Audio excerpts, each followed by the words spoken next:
여당인 국민의힘 이야기도 잠깐 해보겠습니다. 자, 이제 민주당은 김은경 혁신위가 있었고요. 그다음에 이제 국민의힘은 이뉴한 혁신위가 나섰습니다. 두 혁신이 다 출발과 다르게 지금 끝 마무리가 잘 안 되는 모양새인데요. 뭐 이뉴한 혁신위 같은 경우에는 지금 당 지도부 또 중진 친윤 의원들의 불출마 또는 험지 출마 요구가 핵심인 것 같은데 이게 지금 사실상 물거동한 것으로 보이고 있습니다. 또 위원장의 설화 논란까지 있었습니다. 국민의힘의 이 혁신이 좀 흐지부지 되는 것 같은데 여기에 대해서는 어떻게 보십니까? 참 우리 대한민국 정치가 정말로 희망이 없구나. 혁신이라고 하는 것들이 양쪽 모두 흐지부지되고 이렇게 하고 있구나 하는 저도 정치에서 일하는 사람으로서 참 면목 없는 일이다 이렇게 생각을 해요. 그런데 조금 자세히 들여다보면 약간 차이가 있지요. 민주당의 혁신위원회는 당 대표의 의중을 너무 반영하다가 보니까 이상해져 버린 것 같고요. 국민의힘의 혁신위원회는 뭔가 대통령실에서 뭔가가 있었을 것 같은데 그게 어그러져 버렸거든요. 말하자면 민주당은 리더십 과잉 때문에 혁신에 실패했다면 국민의힘은 대통령의 리더십이 흔들리고 있는 것 같은, 그래서 말이 안 먹히고 혁신위원회가 좌초하는 그런 상반된 양상이 있는 것 같아요. 실패는 똑같은 실패인데 내용이 조금 다릅니다. 네. 자, 총선이 또 다가오고 있는 가운데 지금 어제 그제 뭐 최근에 지금 가장 논란이 되고 있는 게 선거제 문제입니다. 네네.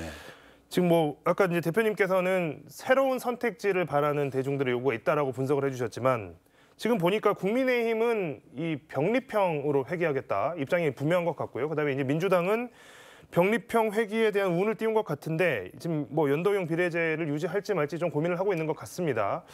뭐 어제는 손학규 전 대표가 어제 민주당의 병립형 회귀 움직임을 직접 강력하게 비판하기도 했는데요. 대표님 여기에 대해서 의견이 어떠십니까? 어렵게 만든 준연동제 현행제도를 위성정당 포기를 전제로 지켜야 되는 것이 최저한도의 요구라고 생각해요. 왜 그러냐 그러면 두 가지가 있습니다. 첫째, 민주당은 오랜 세월 동안 다당제를 지향해 왔습니다. 다당제에 맞는 선거제도가 연동형입니다. 두 번째, 민주당의 대표가 국회 대표연설을 통해서 그걸 공약을 했어요.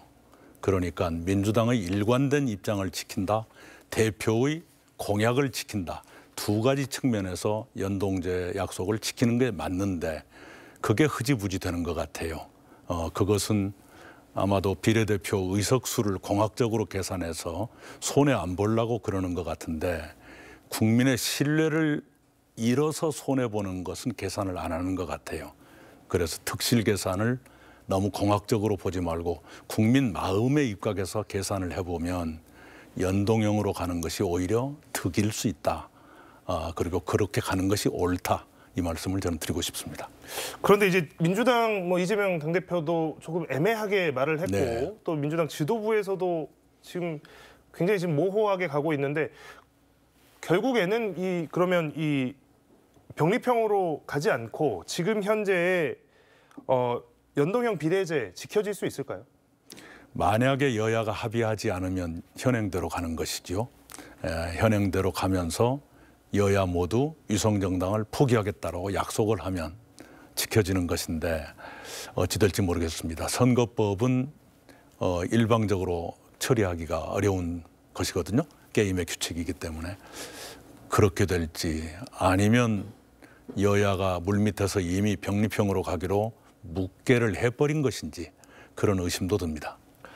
네, 자 대통령실에 대한 정부에 대한 대표님의 여러 가지 이제 의견도 좀 여쭤보겠습니다. 강하게 비판하고 계신데 뭐 이대로 가면 윤석열 정부는 1987년 민주화 이후 최악의 정부로 기록될 것이다 이런 표현까지 하셨습니다. 윤석열 정부의 가장 큰 문제는 뭡니까? 하도 많아서요. 분명한 것은 그 얘기를 아마 국내에서 제가 처음 했을 거예요. 1987년 민주화 이후 최악의 정부가 될 것 같다. 이대로 가면. 그 얘기를 처음 했는데 분야별로 아주 치명적인 잘못들이 계속 있습니다. 아주 압축적으로 말씀을 드릴게요. 첫째, 경제에서는 아까 말씀드린 대로 주부들이 반찬을 줄여야 될 정도로 일상생활이 고통스러운데 아무런 대책이 나오지 않는다. 크게 보면 우리 경제 성장률 또는 잠재 성장률까지 1%대로 떨어졌거든요. 이대로 가면 윤석열 대통령 재임 중에 0%대까지 갈 수도 있습니다. 그런데 무슨 대책회의 했다는 뉴스도 이제 본 적이 없어요. 뭐 하고 있는 것이냐. 사회에서는 노동시간을 다시 연장하겠다. 성평등을 다시 후퇴하겠다. 이런 시대착오적인 일을 하고 있거든요. 정치에서는 언론 자유 포함한 민주주의 후퇴가 있는 것이고, 특히 외교안보에서는 미국, 일본하고만 잘 지내면 만사 형통할 것처럼 착각한 나머지 한중 관계 나빠지고 남북 관계 나빠지고 한반도 전체의 긴장이 고조되는 대실책을 했습니다. 한일 관계 개선 자체는 좋은데 역사를 팔아서 관계 개선을 얻었거든요. 그건 정의로운 관계 개선이 아닙니다. 이걸 정의로운 관계 개선으로 되돌리려면 앞으로 몇 년이 걸릴지 모릅니다. 대단한 후과를 남긴 거거든요. 이건 참으로 잘못한 것입니다. 그런 점에서 박근혜 정부는 탄핵을 당했지만 정체했다고 본다면 윤석열 정부는 후퇴하고 있다. 특히 부산 엑스포 표결 결과가 119대 29였잖아요. 우리가 국제 무대에서 이렇게 참패를 당한 일은 역사상 처음입니다. 네, 이번에 이제 또 여러 가지 지적 중에 이제 책임지지 않는 정부의 모습에 대한 비판도 있는 것 같습니다. 네. 그 부분에 대해서 좀 할 말 많으시죠? 그 전에 이태원 참사 또는 태풍 피해를 키운 것 누구도 책임지지 않고 맨 아래 사람들만 문책을 했지 않습니까? 이러니까 국민들이 질려버리는 거거든요. 이번에 이제 엑스포 실패, 유치 실패뿐만 아니라 예측 실패가 더 아팠던가 봐요. 그래서 외교부 장관을 문책하는 것 같은데 그 정도 가지고는 안 될 겁니다. 뭔가 심기일전하고 있다는 걸 보여주기 위해서는 이제는 책임을 확실히 묻는 그런 정부가 돼야 국민들이 조금 기대를 갖게 될 텐데 어찌 될지 지켜봐야겠습니다.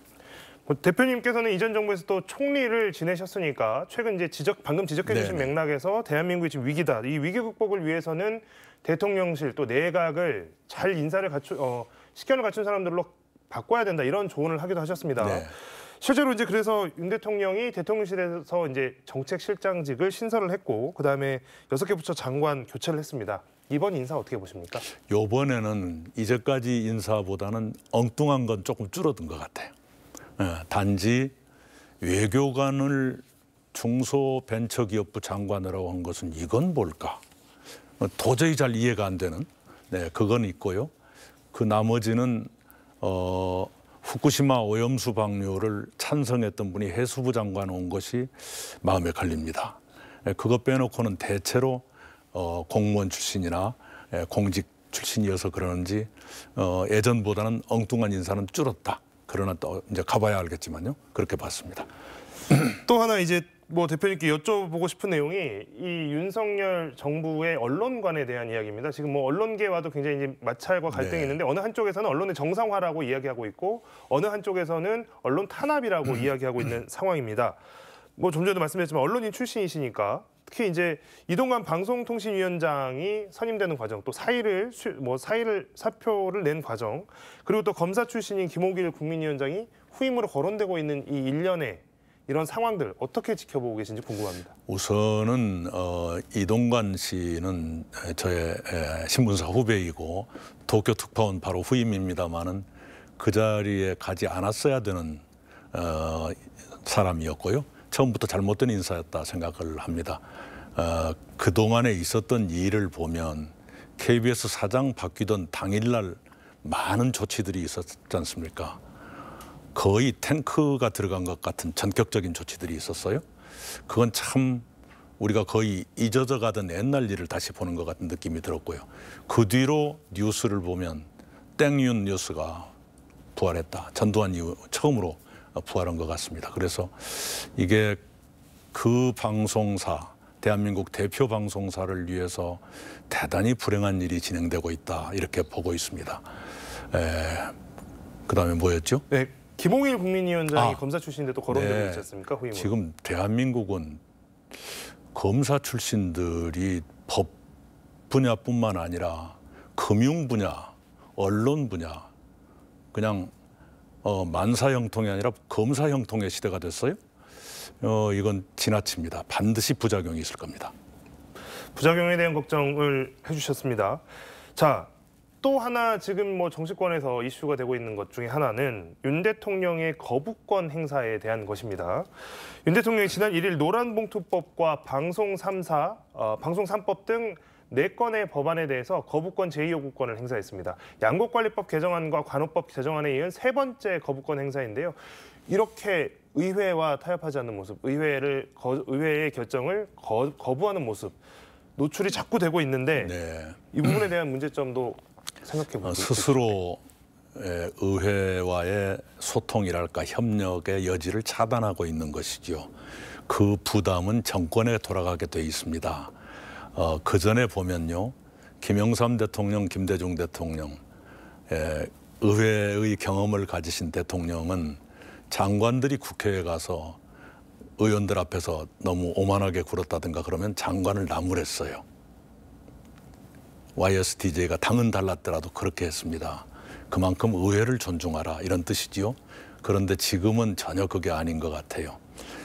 국회에서는 압도적인 의석을 가진 당이 일방 처리를 하고 대통령은 그걸 거부하고 양쪽 다 법으로 보면 합법은 합법인데 결과를 놓고 보면 국민에게는 아무것도 남는 게 없는, 그래서 어느 쪽이 잘잘못을 아까 제가 대통령이 그렇게 하면 부담이 정권에 간다는 말씀 들었지만 어렵더라도 끝까지 대화를 했으면 좋겠어요. 그래서 그냥 우리는 찬성이고 우리는 반대다 이렇게만 가지 말고 찬성과 반대로 입장이 갈리면 여기서 우리가 국민들께 드릴 수 있는 최대치가 어디까지냐. 그래서 단번에 100% 다 안 되더라도 그러면 이번에는 60%만 가자. 그리고 이 다음에 또 보자. 이렇게라도 해서 국민 생활에 뭔가 변화를 주었더라면 국민들의 절망이 좀 덜했을 텐데 하는 아쉬움이 있습니다. 이제 타협에 대한 말씀을 좀 해주셨고, 그런데 이제 이 문제, 이 대통령의 거부권 행사와 관련해서 또 한 가지 여쭤보지 않을 수 없는 게 민주당이 지금 대장동 50억 클럽 또 김건희 여사 주가 조작 의혹과 관련해서 특검법을 또 본회의에서 처리할 예정입니다. 네. 그러면 이제 또 이게 윤석열 대통령이 이걸 또 받아야 되느냐 말아야 되느냐 또 이런 상황에 놓이게 되는데 이거는 어떻게 진행이 될까요? 이거는 좀 전향적으로 좀 태도가 달라질 수 있을 거라고 보십니까? 저는 윤석열 대통령 입장에서 이제까지 거부권을 행사했던 법보다 훨씬 더 어려울 거라 생각을 합니다. 왜냐하면 배우자의 비리 혐의이지 않습니까? 그것을 거부하면 대중적으로 국민들의 감성에서 훨씬 더 반발이 커질 거예요. 그리고 그것은 정권의 부담으로 고스란히 가게 될 겁니다. 그리고 50억 클럽은 그동안의 수사가 지지부진하기 때문에 특검 얘기까지 나왔는데요. 이거 정말로 해결해야 됩니다. 왜냐하면 지금 우리나라가 많이 위기다라고 하는데 위기의 핵심 중에 빠질 수 없는 게 법치의 붕괴거든요. 대법관이 재판 거래 의혹을 받고 있다든가 전직 검찰총장 2명인가 몇 명인가가 무슨 50억을 받았다든가 이거 해결하지 않으면요. 국민이 법을 믿겠습니까?